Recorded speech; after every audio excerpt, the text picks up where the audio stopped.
Hello, seniors, and Happy New Year.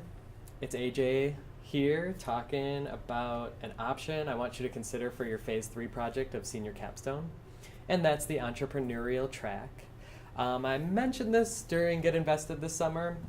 Basically, if you enjoyed that week of coming up with your own business and all that and pitching it, you'll love this option for your final phase of Senior Capstone. So let me pitch the idea a little bit to you of you trying out being an entrepreneur for this next semester. So a little bit about entrepreneurs. Here are some common myths about entrepreneurs that you may or may not know about or believe, but they are definitely myths. That they're the smartest, most highest achieving people. They get the highest grades in school. Or that they always work alone. They're like go-getters, I'm just going to do it by myself, no one can help me. That they're born. You're born an entrepreneur, and if you're not, then you can't be one. Another myth is that they are risk takers, that everything they're doing is just a big gamble. That they're charismatic, they get people to follow them, they're the kind of outgoing leaders in our community. And that they're undisciplined, they kind of make a decision here or there, and they're otherwise pretty lazy. None of these are true. Some common traits of entrepreneurs that are true is that entrepreneurs tend to be focused on becoming an expert in an area.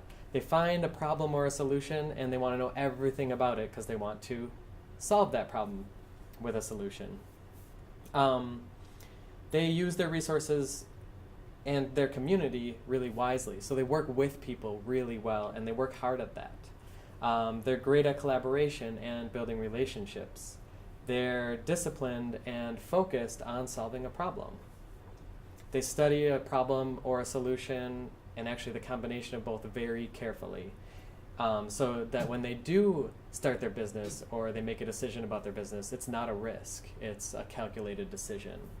And they know the work that they enjoy doing. They don't like to work for other people necessarily. They like working for themselves, and they like to rely on other people as resources and employees that get the job done that they don't necessarily enjoy doing.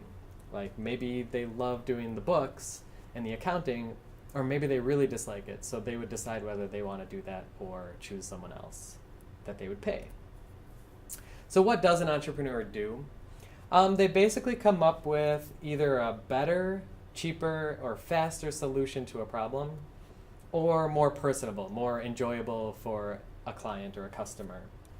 And you can either start with a solution, like maybe you just have this great idea and you try to find the market or the problem in which that solution fits, or you start with a problem, something you're super passionate about, and then you start learning more and more about it and find a solution that you think will work. Generally, they are either disrupting an entire industry, coming up with a brand new way to do everything. Like maybe it's someone who's came up with an idea of, I don't want to see any more laptops anymore. That would disrupt an entire industry, and come up with a solution for that.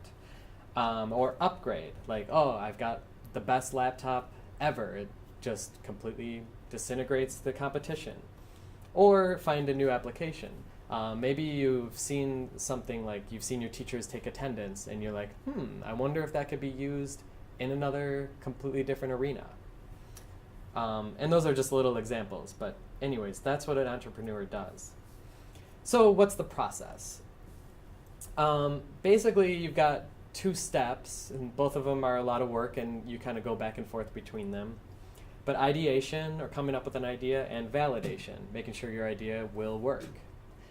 So ideation involves identifying your customer, and that means understanding their needs, empathizing with them, their rational needs, emotional and social needs, who they are, what their demographics are, where they're located, those kinds of things. And on both of these, ideation and validation, it's follow through with the research. The research is not a Google search or a Wikipedia article. You're on your own with this, but there are many resources out there.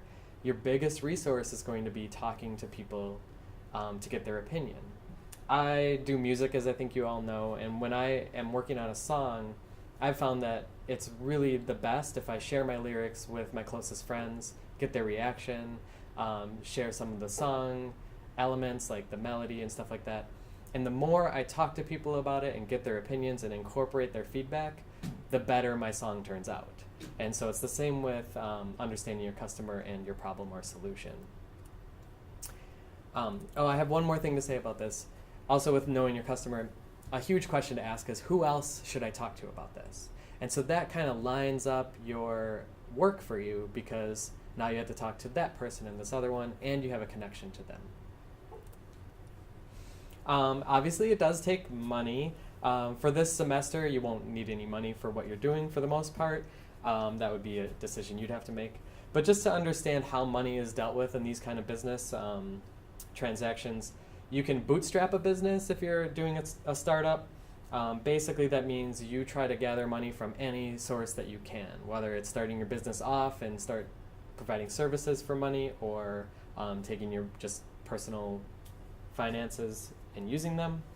The idea behind bootstrapping is basically you don't give away any part of your business or any equity, so you remain the owner of your business. You could take out loans from a bank or whatever, wherever you can get a loan, and that's just another way to get money. You could still bootstrap, meaning you keep your equity, or you could also sell equity though. You could say, I have this awesome idea for a business. For 10% of ownership, I will sell that to you for this much to investors. So companies go any of these directions. We just wanted you to know about how that works. And no matter what, when you do a startup, you win. So even if the company fails, you still succeeded because you tried and you had a company and then it didn't work. Well, that's actually a good thing for your experience and your resume building and for your next company. Another option would be that you maintain the business. This could become your career for the rest of your life. It's something that you do as your main gig. You could sell the business. So this happens a lot right now, especially in tech. Facebook or Apple will buy an entire business for millions or billions of dollars sometimes, and then incorporate it into their own business model. IPO and ICO are just ways in which your business can go public. So think stock market. So you could sell stocks to sell off some of your equity as your business grows. So for this option of phase 3, I have some information that's going to be important for you. So what you'll need to do is come up with another business idea. It could be the one you did from Get Invested this summer, or it could be brand new. So you validate the idea, you create a pitch deck, and you pitch in some competitions that we're going to be holding. You can do this alone or in teams. This time, this is for real. Like, these are real ideas that we want you to really consider working on. And that means what you determine as your team is completely up to you. And that means if you want to work alone, you can. In order to do this, though, you have to have phase 1 and 2 projects, as well as your portfolio, completely up to date and on schedule with your instructors. The overall timeline is basically, you've probably already been thinking about this, so it says December, but really it's probably since the summer or even before that. You've been learning about this stuff. So we're going to actually, as this time moves forward, teach you more about running a business. We have other topics like the ones I just covered in this video. And then in February, we want to workshop your ideas, either in person or remotely, in person during cohort, or remotely in various ways. You'll have to prepare your pitches. And if we know that you're planning on doing this right away, then we can supply you with a mentor so you can do a mentor swarm like we did at Get Invested. We want to have a practice competition on March 9th. We're going to be doing that in Madison, but you remotely can compete in that, and we'll give you more information on that later. You must submit to the Wisconsin Yes competition for this to count as your phase 3 projects, and that submission is an online submission due in early April. And then we're going to have a final pitch competition at Spring Conference on April 6th. So that will be when all the seniors are gathered up again. It'll be a lot like Get Invested final pitch, but this time it's only those of you who take this option. And then obviously you have to put something on your portfolio for this experience.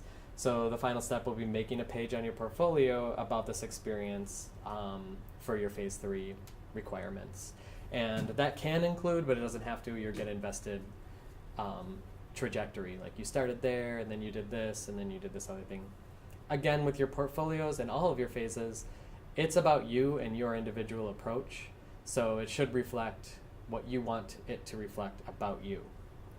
That's all I got for you today. If you are interested in doing this for your Phase 3 project, please talk to an instructor or email me directly at aj.daughtry@wisted.edu. And I'll see you later.